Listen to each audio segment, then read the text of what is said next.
Good evening, everyone, and welcome to another edition of the Capacity Building Training, proudly brought to you by the Triconna Association of Realtors Platform. I'm Christabel Charles, also known as the social media maven. And let me use this opportunity to wish you a happy new year, and I hope your year has been going so smoothly so far. So we know we are in February, and February is the month of love, is the month of attraction, is the month of connection. But seriously, in real estate, attraction is not just vibes, it's strategy. What makes people choose you over the other 5 agents that they're talking about is positioning. And that's what we're talking about this evening, the attraction effect. Guiding us on this conversation is a seasoned realtor that we've had on this platform before, and we are happy to have her back. Let me give you a little backstory on who our speaker is for tonight. Mrs. Ogechi Nnazim-Simon, widely known as LandBoss, is an accomplished realtor and sales coach with 5 years of exceptional results in the Nigerian real estate market. Having made sales worth over 500 million, she has worked with top real estate companies in Port Harcourt and is now building her own real estate brand in Rivers State. She's the first-class graduate of information technology from the prestigious Kwame Nkrumah University of Science and Technology, Ghana. Ogechi is happily married to Mr. Nnazim-Simon, and together they share a strong commitment to family growth and impact. Mrs. Ogechi is a sought-after trainer, public speaker, and mentor to both new and struggling realtors. She's the creator of the Millionaire Realtor Academy and has conducted impactful trainings on real estate fundamentals, sales strategies, and leveraging AI tools for property marketing. Beyond sales, she's a published author and passionate teens and youth mentor, committed to empowering others to achieve financial success and personal growth. Her blend of expertise, energy, and proven results makes her a force in the real estate industry. You can connect with her at LandBoss via her social media handles on Facebook, Instagram, TikTok, and YouTube. Well, we're so glad to have you back with us. Thank you for joining us. Thank you. Social media. So let's dive into this. By the way, you're looking so good. Oh, thank you. And you're looking good. Thank So we know we wanted to talk about the attraction effects because of how the theme of this month is, know how love and everything. And we know that without true connections, where trust and integrity comes in, can we exactly make sales and things like that? So let's start from the basics. When we say the attraction effects in sales, what would you say this really means? Okay, the attraction effect in sales, just like is a month of love. And every young lady out there wants to position themselves in a way that their future suitor will locate them. So the attraction effects for a realtor or for in sales is that you position yourself in a way that clients find you're not the one chasing clients. So clients can locate you, they can see you based on how you position yourself, not you chasing them or running after them. So they find you good. They understand that from your brand, from whatever it is you're building out there, they realize that they can trust you, they can relate to you, you understand? So that's what the attraction effect is. It's just positioning yourself in a way that you don't chase the clients, but the clients come after you. I like that. So attraction isn't about being loud. It's about being positioned in the right way. Now let me ask this. What makes a prospect look at one realtor and just know, yeah, that's my person? Okay. What makes, when you say, well, it's one thing, but I think there are a lot of things that they can see in a realtor and say, this is my person. One, I just categorize them into different, so I think one is relatability. They can relate with this person. You're relatable. They can relate with you. Authenticity. You are very authentic. You're original. You are confident, because trust me, there is no client or prospect that wants to work with a realtor who is not confident about what they are doing. You are convinced. So you're not just out there because you are posting or you want to make money, but you are convinced about the business you're doing. You're convinced about the property you are showing to this client. So all of these things, when clients see them, relatability, authenticity, originality, confidence, clarity, you're able to convey your message in a way that they can understand it is clear. Yeah. So I think all these factors would help a client choose a particular route over another one. That's interesting. So it's less about who talks first and more about who shows up stronger.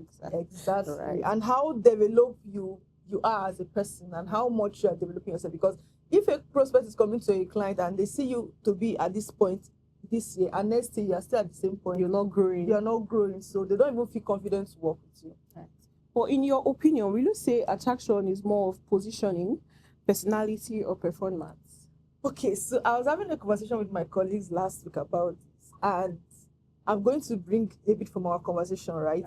So I'm going to give context to this positioning, personality, and performance. Yeah. Good. So let's say this person is a first-time buyer, or they are buying a property with you for the first time. They might not see your performance, but they will see your positioning and they'll see your personality. In the sense that they see how you project yourself online, they see how you market your brand, how you carry your business, they see how you respond to conversations, how you react to them, you know. But after a while, after they've bought property from you first, after they've bought property from you, the next thing is now about your performance. So let's say the person is coming back, the client is not a client, it's no longer a prospect, is coming back or is referring to a family friend and all of that.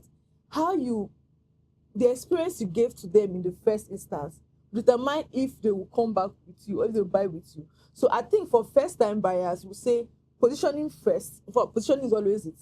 Positioning first, and then your personality. But when the client is coming back or is a returning client or his friend, his family and friends, how your performance is will determine if they will stick with you or they will go with someone. So yes, performance, positioning, and personality, but they come up at different stage of the relationship or transaction. Okay, ma'am. So you would say that what you said now is that for the first-time buyer, you put positioning before performance. Yes, positioning first, because if I've not seen you, if I don't know you exist, if I don't see you somewhere, how would I know what you can do?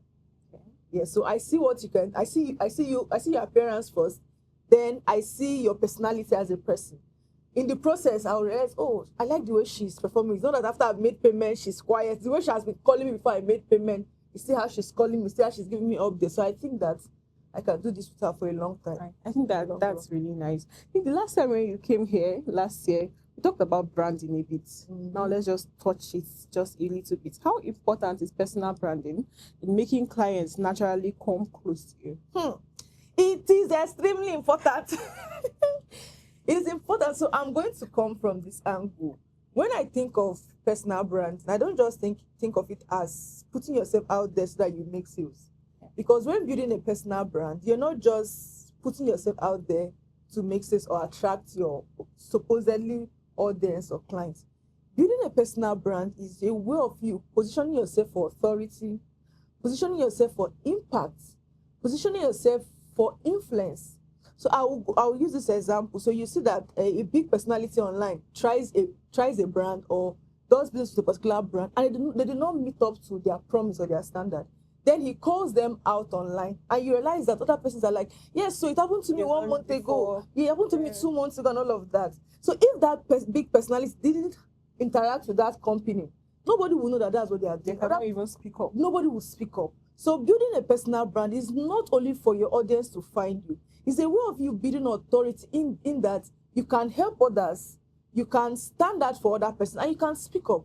So you want to be an influential person tomorrow, you want to do a lot of things. You can't just wake up and say, oh, I want to be the president, I want to be the governor, or I'm contesting for local government chairman. There's a level of impact you would have. So building a personal brand helps you to be positioned out there, people to see you as an authority, and in return, what comes natural is that the society will pay you back, humanity will pay you back, and that is bringing more clients to you. So now we've been pushing it that every realtor should own their personal brand. What exactly can I do to make my own brand premium and let my brand not look like every other agent's one out there? What can you do to make your brand premium? I think you define who you are and what you want to be known for. We know that when it comes to personal brand, it's personal brand and personal brand. We have perception, how people think about you, how people see you.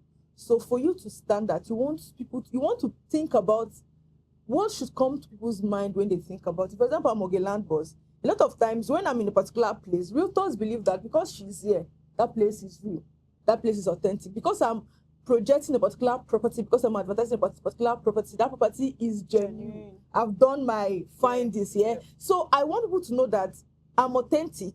What I'm here for is for, I used to tell people that I'm here for the long run. I'm not here just to close one deals and then vermouth. Is that an English word? No, I think that's for the Nigeria, for the, what they call them now, diaspora audience or whatever it is. Vermouth is a local, anyways. Let's leave that. It needs to disappear. It's not like it disappear. I don't know how to say it in good in English language. So yes, you have to think about what you want people to think about, right? When they think of you, when they see your brand, and you also want to project your originality. So yeah, that's it. So now you said every realtor should have their personal brands. Now, if everybody's having their own brands out there, what makes my own premium and not let people not see me as that agent out there or like other realtors? That's a very important question. What makes your brand premium is positioning and process. Okay. The experiences you give to client or prospect that comes, right? When people come to you, what the experience like they get. You know, some persons can have a beautiful brand out there, like they project themselves on Instagram, Facebook as premium. But when you come to their DM, when you come to have personal relationship with them, personal interaction, you're realizing that there's nothing premium about their experience. In fact, they are going to give you premium shege. So I think that how you position yourself in terms of being original, in terms of packaging, and also don't be a realtor that doesn't develop him or herself, right? Because all of these things can be seen. How you dress too is also very important. Personal hygiene. You don't want to be a realtor that when people are going on inspection with you, they are covering their nose, holding themselves like, what is this person doing? And then also on that thing, you want to project yourself as a realtor who verify property. Does due diligence. Yes. Most times before I start selling a property, I do my findings. So when I tell I have other realtors that work, when I say, okay, let's go to this place, let's sell this property, they are convinced that I would have done the background work and all those things. Same with my clients. When I send them a particular listing, they know that this property has been verified. So for you to position yourself as a premium realtor, think outside the box. Don't do what every other person do. Package yourself very well, your flyers, your appearance, your speech, and don't fight over little things. So this is one of the things I learned in my early years of being in this industry, right? The first CEO I worked with, he said, okay, before you punch calculator, whenever any deal is coming, before you punch calculator, ensure that that deal has been sealed. So a lot of realtors, they have heartbreak because a client shows interest and then you start calculating, okay, what am I getting? And they say, what's my commission? Don't do that until the deal has been closed. So even when you are collaborating with other realtors, you're collaborating, think of the client first. Some realtors will choose commission over satisfying their clients. I don't do that. So for you to give clients premium experience, yes, the money is why you're in the business, but it should not come first. Value should come first. Peace of mind should come first. Empathy should be there so that you're not giving somebody what you cannot buy, right? So it's very important. That's how you stand out and not be like the regular, every other day realtor. This thing you just said now is the difference between chasing and attracting clients. Exactly. But now, if I may ask, can positioning really affect how confidently you price or negotiate with clients? Okay, I will answer that in two ways. If positioning can, take the question again. Can positioning affect how you confidently price or negotiate with a client? Exactly, positioning can affect. So you have brand A, brand B. Brand A does not have any online presence, or maybe the person has and it does like once in a while posting, no branding, no flyer, no name, no nothing. He just comes there and posts his pictures and all of that, posts flyers. And even the video, I see some realtors videos, I'm not showing this, but and I'm like, I'm not showing shades, but why is your video so noisy? You can't even invest in a camera, at least try use CapCut and reduce the noise. So you see a realtor A that is not even investing in their brand, they are just posting just to make sales. And then realtor B has, when you come to their page, there is like a process. You see their listing, this is February listing, this is the current promos that are going on. Frequently ask questions. When the person tells you that this property is 50 million, you will not ask twice, you know. And when you interact with this realtor B, you realize that there are processes. Okay, let me get your name. When do you want to come for inspection? This is how we do it. They ask some questions, some qualifying questions. You realize that this person is different. It's not like the random person that you call and say, okay, I want to go for inspection. Okay, sir, where are you? I'm coming now. But this person has packaging. That is how they relate to. They respect your time. They have procedures. So yes, you wouldn't want to negotiate because you realize that you're not just paying for the land. You're paying for premium service. And buying with this person is an experience. Buying with this person ensures that you can be wherever you are and the transaction will go on. Unlike some realtors that don't even understand the process, they are dragging every day, sir, come to the office to pick receipts, come to the office to do this, come to the office to do that. But this other person understands that as a high net worth client, you're valuable and your time is important. So they wouldn't waste your time. So the entire process they take you through, just realize I don't have to price them. And let me also add that when a realtor posts a flyer with a price, it's easier for the clients to believe that that's the price than when you just post a property, do a video, and then you are waiting for them to come to your DM to ask and you, ask questions. what's the price? Because when they are coming, they say, oh, maybe the reason why the price is not there is that they want to segregate, they want to have premium hair and then any average. So It doesn't work. it doesn't work like that. So they'll just be pricing you anyhow. I feel like you agree with me that if you tick all the boxes of having a good page, your personal branding is good and everything, people would not struggle to buy from you. They don't even need to start asking you too much questions to buy. But now there's something called perception, and it's like a very sensitive topic. People don't even like having conversations, but I have questions on it. And the question now is, sometimes the property is good, but the client still hesitates. How can you differentiate between actual value and perceived value? Okay, you just asked two questions. First of all, you said the property is good, but the client hesitates. Yeah, hesitation can happen for many reasons.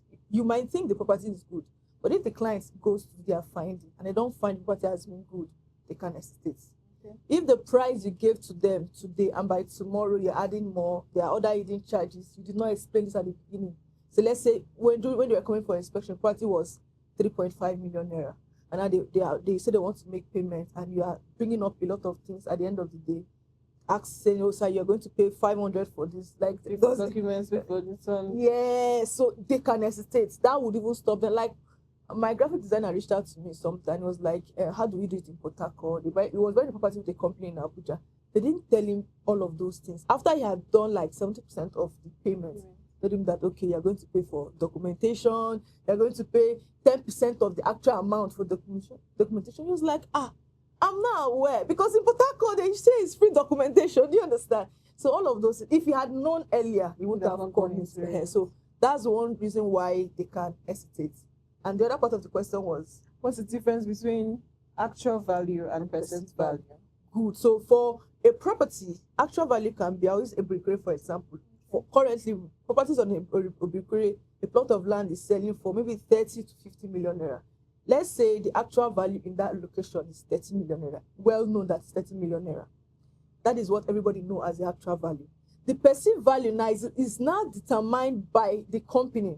So a company goes to a gets their presence there, fence their land, do the drainages, open up everywhere, does the internal road, the gates and everything. They will not sell 30 million naira because there is now a perceived value on the property based on what they have done. On the flip side, so a property is selling for 30 million, but a company gets there, they've not done anything, but they are doing a pre-launch price, pre-launch sales. Most times, they will not sell for 30 million. They will sell below 30 million because they have not added value. Then looking at you as a realtor, a perceived value is what every other person sees. So people believe that realtors, they make sales, they get commission and all of those things. So that is like the perceived value. But your actual value as a realtor is more than that. If you are bringing market insights, if you are bringing educative content, if you are bringing guidance on how a client will not make mistake, there is not an actual value. So your price is not like every other person. Do you understand? Because now you have more value based on the impact of your brand and how you have built yourself. But what are the ways that a realtor can accidentally reduce the value? So let's get like a list so that would know, oh, I'm not doing this thing if I'm reducing my value. I like that question. One, by being lazy. See, people think that being a realtor is a stroll in the park, like you're not doing much. And they don't do the extra. See, it's hard work. Oh. If I was sitting down here shooting this content, I was just thinking about it when the media guys were setting. I'm like, this is a lot of work going into to make this come to life, right? So being lazy, you are reducing your value as a realtor. Being stagnant, so you are the same person today, tomorrow, forever. When you are not the ancient of days, you are reducing your value as a realtor. Not having boundaries. So every property in the market, you are marketing on the property. Every place you want to sell, there is no restriction. You are reducing your value as a realtor. begging. I'm not talking. There are some content you do like jokingly you're begging, but I mean actual begging, telling people that you are going through a lot. They should come come and buy land for me, unless I've not eaten. You have not eaten, like telling us all your family problems and all of. You're reducing your value as a realtor, because if I'm a client, I want to buy property from a realtor that has properties. I want to buy property from a realtor that has invested in that place him or her is selling, right? So when you come out as being beggarly, depending on only on the commissions to survive, not having any other stream of income, or this is just everything, you're reducing your value as a realtor. Number 5, that's for Abi. Number 5, no personal development. See, client needs to see that you're paying for courses. They need to see that you're going for trainings. They need to see that you are interacting with other consultants, developers, and all of that. I have 9. I've given 5. Let me check my this and add 4 more. Over explaining. You want to sell a property, you keep explaining. Sometimes you don't explain, you show them benefits. Another one is no personal hygiene. I think I mentioned this before. As a realtor, your personal grooming is very important. I really cannot emphasize, I can't say how important this is, because all of these things happen and helps with attraction. Another one is being part of every trend and every conversation. Everything that is happening on Instablog, Bet Ninja, anywhere you want to hold, you want to drag this, you want to drag that. You know, these things you do, it reduces your skills as a realtor. So unintentionally, you are reducing how your perceived value, you're reducing how clients see you. And when they want to price you, they'll price you for less. Some realtors are stepping on their own toes and they don't even know it. Exactly. They are shooting themselves in their legs. But now, how do you build authority without sounding arrogant or rude? So I think that in this social media generation, or in this internet age where everybody is trying to be someone else, to build authority, you have to be original. You have to be true to yourself. You have to discover your paths and stay on your path. Even though you are being innovative and all of those things, people should say that, I know LandBoss should not do this. I know Christabel should not do this, right? So you need to be true to yourself, be authentic, be original, project your originality. Even when you are, yes, I know that there are sometimes you want to copy content. We do a lot of copying in our world, like everybody's copying something. Yeah. But even when you project that, let it be an improvement on what other people are doing. So, thank you, Ma. Now let's talk energy. Talked about not being lazy. Now let's talk energy, confidence, and communication. How much does confidence influence whether a client commits or not? I'll share I've had 2 experiences I can remember lately about this. I'll share the first one. So something, maybe it's not the first one, but one I can remember that comes top of mind. I had an experience last year. So there was this partner I work with. We sell together. So we talk to clients and speak to them. So we had closed a deal prior to this time. There was another property we were supposed to close. And then I didn't know, but she noticed I wasn't coming off as being confident. I was shaky. I was looking like I was not sure. So she called me. She said, okay, now this is unlike you. That usually, whenever you speak with a level of confidence, energy, and excitement. Is anything wrong with the property? She asked me that question, and I was quiet. I didn't know what to say. So the call dropped, and then I called her back. I thought of it. I said, okay, actually, this woman needs my energy for this deal to close. Because if I'm all quiet, not sure, moody. So I called her back. I said, no, that the property is okay. What you guys were looking for, this is what the client was asking for. That was why I was just thinking that this might not be a good fit. But since he said this is what he wants, he likes buying into short time, this works. So I explained to her, guess what? In less than 2 hours, there was a payment. So she needed my confidence to push for the deal to close. Yeah. So if as I was not giving her that energy, it didn't work. So another scenario early this year, this person had reached out to me, like we've gone for inspection before now, 2 years earlier, he didn't buy. So he reached out to me towards the end of January. He's like, okay, what will it profit you to be a top realtor in Port Harcourt? And I don't have a land. So we went for inspection, went for this first inspection. It was not what he wanted. Okay. It's not what he wanted. We went for the second inspection.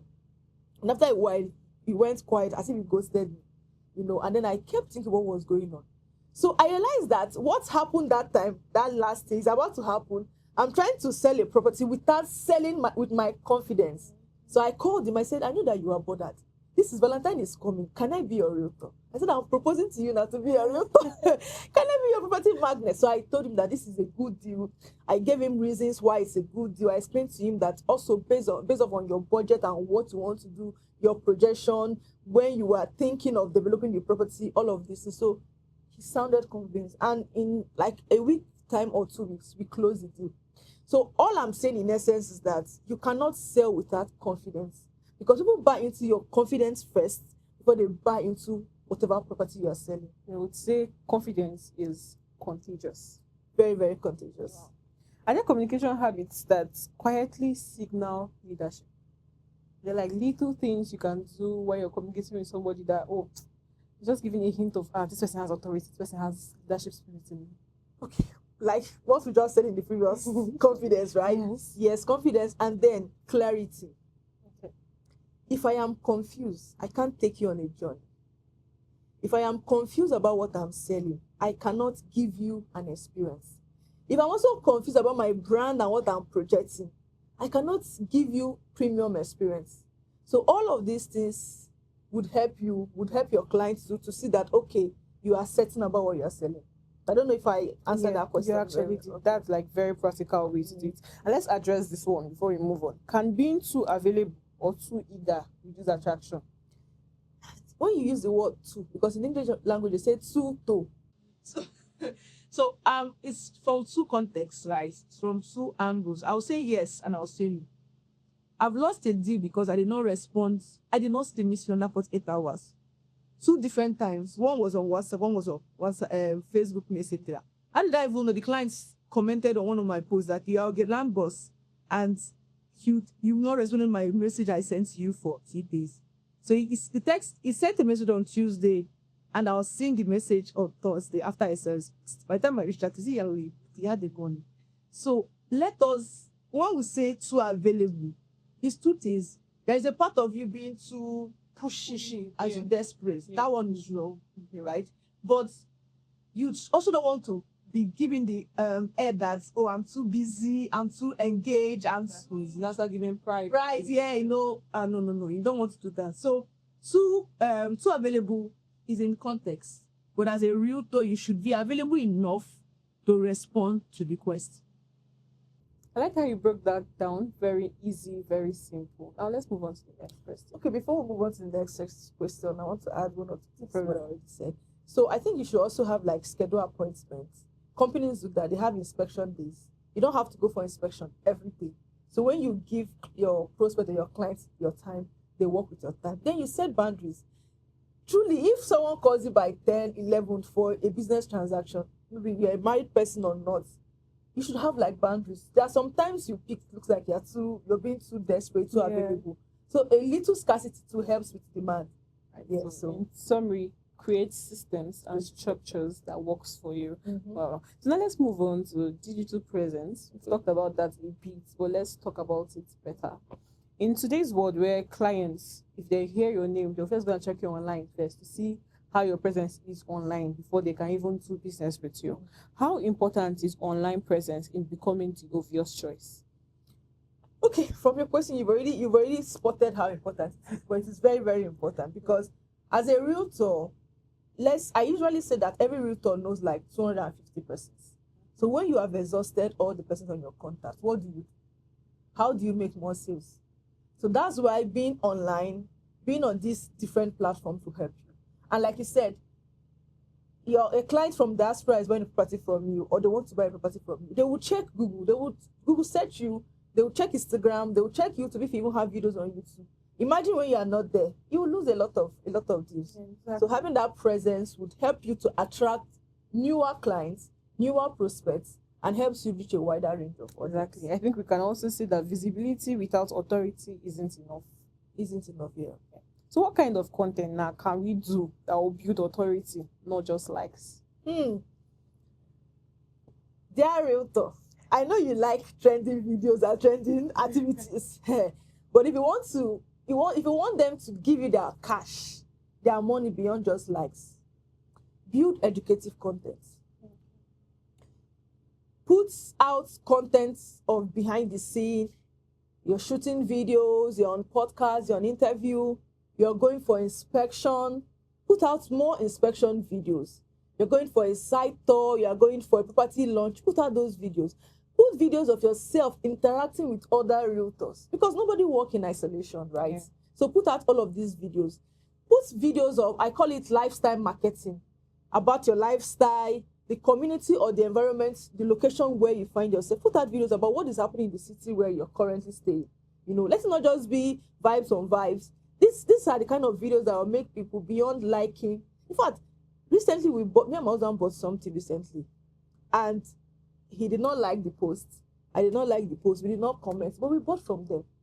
So imagine if you think all that matters are likes, engagement, and then you just want the engagement. The CEOs, the billionaires, the millionaires, they really don't have time to start liking and following all your posts. They just go to, so do more of educative content. They just go to your post, check what they want, ask all the questions they want to ask, look at the videos that answer their questions, look at, like you mentioned earlier, FAQ, frequently asked questions. They look at them and then they make payments. So sometimes it's not just, the likes are important. It gives you morale, makes you excited, but for money to be committed. but because of the algorithm, they can still do their trend videos. Yes. Oh, sorry. Very important. Do your trend video so that more people will find it. Very important. Don't say that, okay, LandBoss say you should not, because me I usually do trendy videos as well. But you didn't talk about testimonial videos, though. How did I forget that? Please, testimonial videos, very important. Prove. And I think we'll get to a point where we'll also talk about the kind of I testimonial. feel like I should ask it now. How should realtors use testimonials properly? Okay, how they should use testimonial videos. First of all, it starts by scripting the testimonial videos. You don't just ask clients. There are some questions you ask that will be more detailed. If you just ask clients, how are you? How do you feel? That's big. There are specific questions. What was your experience before you met me? Some persons will share that, oh, I've been scammed before, I've not been scammed, or I've not bought property before. Are you a first-time buyer? What were your fears before you bought from me? What's coming for inspection? What do you think? And what do you think now buying from here after inspection? And coming for this allocation, how do you feel getting allocated? You know, all of those questions. And what would you do on your property going forward? Because when people are able to share their experience, there are some emotions behind it. So you're not just putting out any kind of testimonial videos. These are testimonial videos with depth. There was an allocation we did last year, June. I wasn't able to go that day because I was very strong. So I asked my colleague to take the testimonial video. So I gave them a list. So I don't just say do testimonial videos. I give like a list of questions. And when they sent the video back to me after they were done, at one point when I was watching it, the lady was crying. Yes, the client was crying. She was like, she can't believe that she is an investor in Port Harcourt, that she knew what she went through to get the property. She bought the property at 4 million 2021, and by 2025, last year, it's already 34 million, 34 to 35 million naira. Serious? She said she had to sell some stuff to get the property, but right now it's worth it. I was also tearing as I was watching that. It was very, very emotional. So these are so you let them be real. You let the clients be real, be natural. In as much as you script the question, sometimes you allow them to freestyle and just express themselves. I think that's like really practical and insightful, and everybody watching can take tips and know what they are doing. Very good. And when you get those videos, don't leave it in your gallery. Post. It. Now let's talk about oversaturation. I don't know if I'm even allowed to use the word saturation. I'm talking about the real estate market, but the real estate market is oversaturated. I know you agree with me, but the question now is, how can I stand out without shouting? What practical ways can I use to stand out without shouting in this overcrowded market? That's a very important question. One of the ways you can stand out without shouting is be known for something. Okay. Have your target audience. There's what we call audience segmentation. Right. We learn all of these things when we start out in marketing and sales. So segment your audience, know the people you are speaking to, develop a selling signature framework. Like me, there's something I do in my videos. You get me say, I'm a LandBoss, your real estate investment is my business. So when people see me, just say, I'm a LandBoss, your real estate investment. Yes, you understand. So a lot of realtors have those kind of slogans, those kind of things. So be known for something and segment your audience. Know the people that you are trying to meet their needs. You can't meet everybody's need in the market. Yes, you're a realtor, but you cannot sell everything. So yeah. So now that's clarity really is like the main power. Yeah, clarity. Be authentic. Like the next question now is, do you believe having a niche is better than being general? Yes, I believe that because if you have a niche, you have you have an audience you are speaking to. Okay. If you are speaking to everybody, you are speaking to nobody. If you are selling to everybody, you are selling to nobody. So having a niche will help you. For example, one of my students, she came to me last year. For her, she just started in the industry and she said she wants to focus on short let apartments. That's only what she does. I know of this realtor, she has been in the industry for quite a number of years, right? She does luxury homes. So she doesn't sell land, she only do luxury homes. Me specifically, for this period of time, I've been doing lands for a period of time, right? Yes, I do houses, but it's not as much as I do land. So if you speak to everybody in the market, you're speaking to nobody. So yes, having a niche would help you really in the industry. I feel like new realtors need to like know this instead of selling everything. Everything. Just at least start from somewhere. You can do a lot of things later in the future, but at least be known for something first. Start from somewhere and then you can expand. Thank you, Ma. So everything you've been talking about is attraction. Love, every single thing, how to attract and connect. Now, is there a way to turn this attraction into commitment? So it's one thing for somebody to be drawn to me, but it's another thing for the person to stay and still buy from me. So how can we turn attraction into commitment? All right, that's a very good question. Thank you. We can turn attraction into commitment when a client or a prospect understands what you are selling. When they see their big investment vision in what you're offering them. When you move them from confusion to clarity. Yeah. So by the time you have taken them on that journey, they can actually commit their shift is everything. Exactly. When you've moved them. But now, what mistakes make prospects hesitate even after they seem interested? I think we've talked about this earlier. I was just bringing back. Yes. So when some of the mistakes that happen is when there is different offers, your prices are not matching up. So a client is seeing that this realtor is selling a property for 10 million, you are marketing it for 12 million, and then someone else is doing 11.5 million. There's a level of confusion. There's a level of confusion that comes with that. When the client also does their finding, okay, let me call them prospect. When they go to do their finding and they realize that, oh, you are not genuine, or what you told them is not real, or then the company is not genuine, or the product is not genuine. So all of this can make them hesitate.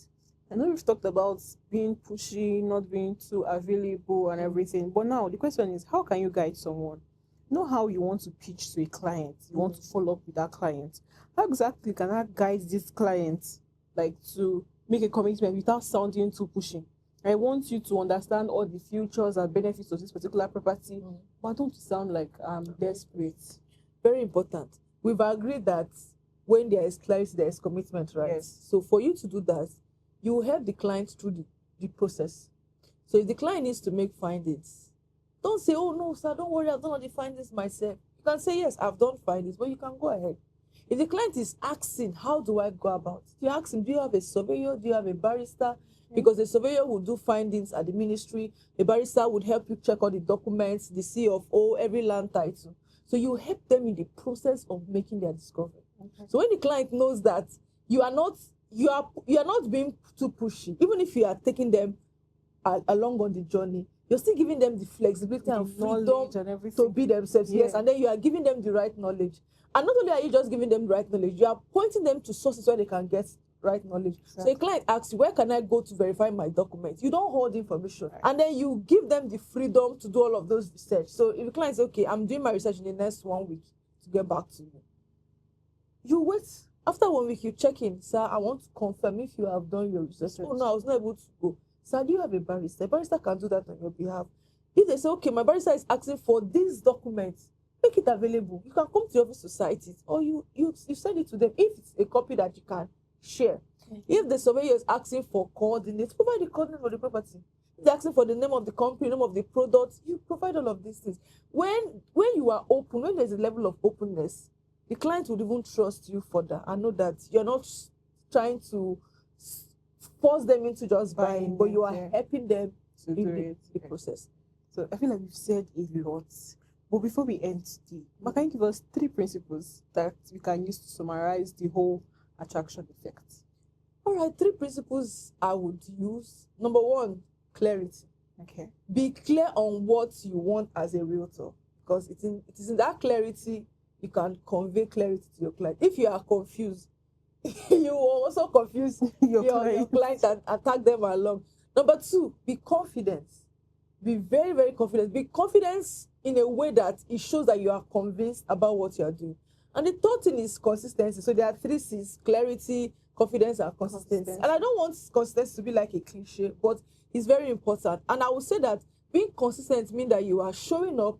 There is frequency frequency of posting, frequency of response. People just know that they can trust this person. Year in, year out. Maybe she might change location, but she's in this business. Clients don't want to deal with a realtor that it's like you are 1 foot in, 1 foot out. They are not sure. So be clear, convey your clarity with confidence, and do that often by showing up. That's consistency. So be consistent. I think we can say that we have 3 principles to end the attraction effect, and the 3 principles are the 3 C's. So we have clarity, we have confidence, and then we have consistency. Exactly. Wow, that's beautiful. But before we go off, before we log off, I feel like one more question I might ask is there anything any realtor can do today or this week that can push them towards the attraction effect? I want to believe that they already have an online presence. So I want them to go to their bio and ensure that they are conveying a message that reflects their brand. So go to your bio, look at what your bio is saying. Can people reach to your page and discover in one glance that what you're doing? Yes, what you're doing. If you don't have a listing, meet the company yourself. I'm sure companies have listing. Triconna has listing. Get the company listing. Post it and pin it on your page, either your Instagram or Facebook page. So once they come to your page, they should see your listing. So I've talked about your bio, the property listing for the time or for the month. Importantly, is also put your picture on your bio. What is avatar doing there? This avatar. What is an icon doing there? Maybe unless it's your accompanying logo. Else, Yes, why should we want to see a face? Let us attach a face to the brand and to build trust.